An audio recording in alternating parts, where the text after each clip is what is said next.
De acordo com o livro A Psicologia Financeira de Morgan Housel, em 2006, um grupo de economistas realizaram uma pesquisa lá nos Estados Unidos. Pesquisa essa sobre o que os americanos faziam com o dinheiro que recebiam. Além de outras diversas conclusões que chegaram com a pesquisa, entenderam que a maioria das pessoas toma decisões de investimentos e lida com dinheiro de acordo com experiências que tiveram na própria geração. Por exemplo, as pessoas que viveram grandes épocas da vida em inflação alta, geralmente investiam menos em títulos públicos ou privados, enquanto os que viveram em épocas de inflação baixa investiam mais nesses ativos. E eu acho isso bastante intrigante, porque aqui no Brasil, conheço vários que têm muito medo de investir em ações, por exemplo, escolhendo por juntar dinheiro para comprar um terreno, por exemplo. E pode sim acontecer de fazer um bom negócio em qualquer um dos dois investimentos, desde que saiba o que está fazendo. Porém, o que o autor nos diz é para a gente abrir a nossa mente, não andar com viseira nos olhos a ponto de só analisar um tipo de investimento e anulando completamente todos os outros, simplesmente porque na sua época tal investimento não era o melhor. Ou no pior dos casos, você pensava que não era o melhor. E o que o autor sempre fala é que nosso comportamento com dinheiro se dá principalmente pelas experiências pessoais que temos com ele. Mas bom, se já curtiu a ideia do vídeo, deixe seu like e bora logo para os conceitos principais das finanças comportamentais, segundo o Morgan Housel. Nunca é o suficiente. Cara, isso é bastante real quando tratamos de finanças. É bem comum a gente buscar melhorar de vida e também ter a meta de aumentar o padrão de vida. Porém, às vezes chegamos em um certo nível de equilíbrio financeiro, de conseguir pagar as contas tranquilamente, sobrar dinheiro e ainda conseguir investir uma boa quantia mensalmente. E é nesse momento que estamos bem financeiramente e com dinheiro investido que mora o perigo. É exatamente nesse momento que muitos querem mais. E é claro que querer mais não é algo ruim, é algo ótimo, ter essa ambição na vida. Porém, tome cuidado se o desejo de ter mais fazer a ambição crescer a uma velocidade maior que a satisfação. Morgan Housel. O que Housel quer dizer com isso é que às vezes estamos em um nível financeiro ok, razoável, porém buscamos mais. E em muitos dos casos, as pessoas buscam mais querendo que tudo aconteça da forma mais rápida possível, caindo em golpes, querendo dinheiro fácil e tudo mais. Entrando para apostas e cassinos que prometem multiplicar seu dinheiro em níveis astronômicos. Bom, você entendeu. Diversas falsas promessas de dinheiro rápido e fácil. Por isso, na psicologia financeira, diz sobre a questão de que o ser humano sempre vai pensar que nunca está suficiente. Porém, se você quer ter mais, vá pelo caminho certo e racional a se fazer. Nunca agir com ganância de pensar que pode multiplicar seu dinheiro em diversas vezes se fizer, por exemplo, um tipo de investimento que você nem conhece. Lembre sempre, quanto maior o retorno em potencial, maior o risco de perda. Então, tenha cautela, estude e controle a ansiedade ao lidar com dinheiro. Fará bem para sua saúde financeira e também mental. A mágica dos juros compostos. Por incrível que pareça, a formação das camadas de gelo no período glacial nos ensina algo muito importante em relação aos investimentos. Segundo uma glaconista, não é necessariamente a quantidade de neve que provoca a formação de camada de gelo, mas o fato de que a neve permaneça, por menor que seja o seu volume. Ou seja, para a neve permanecer durante todo o ano e formar camadas de gelo, não foram necessariamente os invernos rigorosos, e sim os verões menos quentes, que a cada ano permanecia uma pequena camada de gelo que se acumulava com o passar do tempo, até que ocorra a tão famosa era glacial. A psicologia financeira usa esse exemplo como referência para explicar o efeito dos juros compostos, que é quando investimos uma parcela do que ganhamos para receber rendimentos e desses rendimentos reinvestir, fazendo isso frequentemente por anos, formando aquele efeito de rendimentos sobre rendimentos. E é claro que se você investir somente R$100 por mês, vai demorar várias décadas para chegar em uma quantia considerável.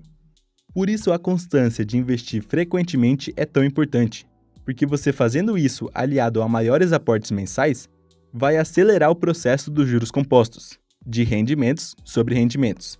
Até porque você estará investindo mais mensalmente, e com isso, receberá mais rendimentos e, consequentemente, mais rendimentos com o passar do tempo. Bom, para você ter uma ideia, quando o livro foi lançado, Warren Buffett, maior investidor do mundo, tinha 84,5 bilhões de dólares de patrimônio. Desse total, 84,2 bilhões foram feitos após seus 50 anos de idade. Exatamente.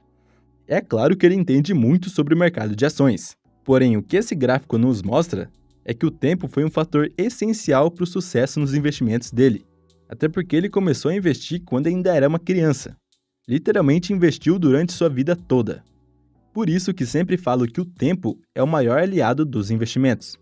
Além disso, não podemos ficar tentados a sempre querer ganhar altos lucros sempre, e sim buscar investimentos que proporcionem bons retornos que podem ser mantidos e repetidos por longo período de tempo. Ou seja, aquele investimento que realmente te mantém no jogo, e não viver para procurar o melhor investimento do momento, pulando de galho em galho, mas nunca seguindo de forma inteligente. Liberdade. Ter controle do próprio tempo. Muitos associam riqueza a poder gastar muito dinheiro e comprar artigos de luxo, por exemplo. E claro, isso não está totalmente errado. Porém, a riqueza falada nos livros de finanças pessoais é algo mais além do que isso. A liberdade. Quando temos um dinheiro investido, já temos uma certa liberdade a mais do que alguém que recebe e gasta tudo que ganha mensalmente, que vive sempre no negativo e que é obrigado a trabalhar todos os meses para assim conseguir ter dinheiro para pagar as contas. Bom, o valor intrínseco do dinheiro é essa capacidade que ele tem de nos proporcionar controle do nosso próprio tempo.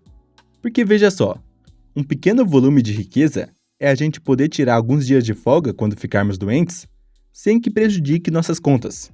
Ou seja, não ter essa preocupação excessiva de ter que trabalhar e que, se não trabalhar, não terá dinheiro para pagar os custos mensais. Agora, um volume um pouco maior de riqueza é poder esperar por uma vaga melhor de emprego após uma demissão, e não ir correndo aceitar a primeira vaga que vê pela frente. Por ter um certo dinheiro contigo que te possibilite fazer isso sem que prejudique suas contas. Indo mais além, ter uma reserva de emergência completa, de 6 meses do seu custo de vida, já significa um nível de riqueza um pouco mais elevado. Até porque você vai ter aquele dinheiro contigo que servirá como um amparo a crises ou imprevistos do dia a dia. Agora, já tendo a reserva de emergência completa e uma boa quantia investida que te dê rendimentos consideráveis, já significa, por exemplo, ser mais flexível com o trabalho, podendo escolher trabalhar menos, mesmo recebendo um salário menor, para assim curtir mais tempo com sua família e amigos, por exemplo. E claro, poder aposentar antes dos 65 anos de idade, vivendo apenas dos rendimentos do seu patrimônio, é com certeza a forma mais elevada de riqueza. Aí, comente aqui em qual fase você está que eu vou ler de todo mundo, beleza? Fortuna é aquilo que você não vê. Ganhar dinheiro é uma coisa, mantê-lo consigo é outra coisa completamente diferente. Às vezes, para ganhar dinheiro, temos que nos expor mais, sermos mais proativos, estudar mais, se arriscar mais. Agora, manter o dinheiro que conquistou é o oposto disso, pois é aquela questão de mantermos um estilo de vida frugal, termos pensamentos mais flexíveis e expectativas mais baixas.